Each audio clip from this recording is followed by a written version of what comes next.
Monsieur le maire, s'il y a bien un Agatois qui méritait sa bande dessinée, c'est bien Emmanuel Laurence. Ah oui, je crois que Emmanuel Laurent inspire les Français, puisque le château qu'il a lui-même fait construire est, comme nous savons tous, le 7e monument préféré des Français. Et bien évidemment, il est une source d'inspiration pour les 30 000 Agatois qui voient son existence hors du commun, comme un livre, comme un roman, et puis aujourd'hui donc comme une bande dessinée. Et donc c'est avec grand plaisir qu'aux côtés d'Alain D'Amato et Olivier Cabassu, Antoine Saliège, le dessinateur, nous rejoignant dans quelques jours, eh bien, on découvre ces planches formidables qui retracent l'existence d'un personnage hors du commun. Il nous expliquait tout à l'heure, c'est 1 an et demi de recherche, parce que c'est pas une fiction, il y a quand même des éléments de fiction, mais c'est tourné autour de la vie d'Emmanuel Laurence. Tout à fait.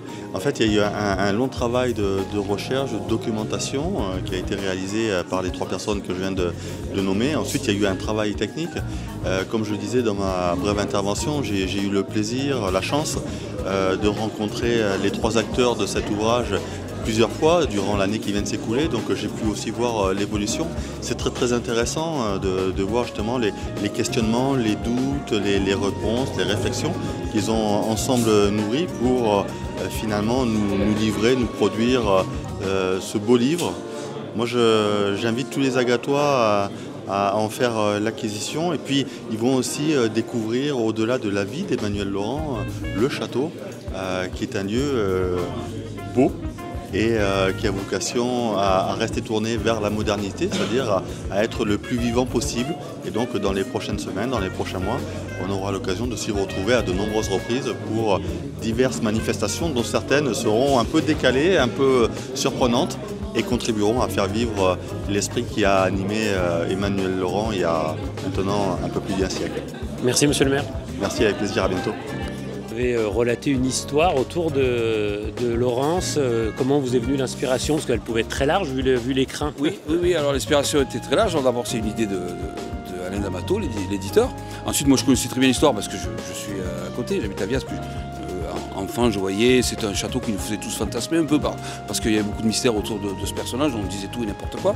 Donc quand il m'a fallu aller chercher, je suis allé aux archives, j'ai questionné tous les gens qui étaient un peu on va dire voilà, qui faisaient des recherches depuis des années sur Emmanuel Laurent. Et ensuite, je me suis dit, la tâche n'est pas si facile parce qu'il y a énormément de zones d'ombre. Et qu'est-ce que je pourrais raconter sur lui? Parce qu'il y a beaucoup de choses à raconter. Voilà. Moi, ce que j'ai voulu, c'est parler beaucoup de son enfance et de sa jeunesse. Parce que c'est là qu'un homme ou une femme se construit. Et je voulais savoir, voilà, déjà ce qu'il était avant d'hériter et ce qu'il aurait pu être aussi. Parce que cet héritage-là, je me dis, je me mets à sa place, 20 ans, toucher une fortune colossale comme ça, surtout dans ce siècle-là qui était les années folles. Il y avait tout à faire, tout qui était en essor, etc. Je veux dire, il avait de quoi péter les plombs. Voilà. Et il a dévié sa vie en fait. Et la question est-ce que l'argent fait le bonheur ou pas? C'est toujours un peu en suspens, même si c'est un peu bateau de dire ça. Mais c'est vrai aussi, parce qu'il a touché une fortune. Est-ce que, bon, à la fin, est-ce qu'il est heureux ou pas? Vous le verrez, ça sera au lecteur de le dire.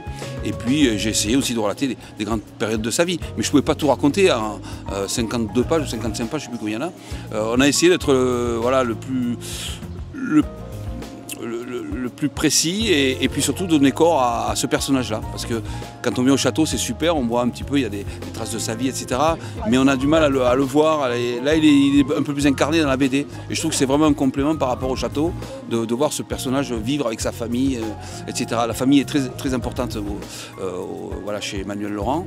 Et pareil, son amitié avec Jean Bédos, qui était l'ancien maire d'Agde. Je trouvais que cette amitié aussi super. Voilà, c'est deux Agatois, comme ça pourrait être aujourd'hui, hein, qui parcourent le monde. Et puis il y en a un qui devient maire, et puis l'autre qui voyage dans le monde entier. Je trouvais que c'était... Et puis il revient toujours à ses sources, Emmanuel Laurent, se ressourcer là, dans son château. Voilà, je trouvais que cette vie était intéressante finalement, même si au départ, ce n'est pas un artiste, c'est pas lui qui a construit le château. C'est un jouisseur de la vie, mais c'est pas si simple que ça de jouir de la vie, quoi. Voilà, c'est un peu le contenu de cette BD. Ah bah, très bien, merci à vous. Merci à vous.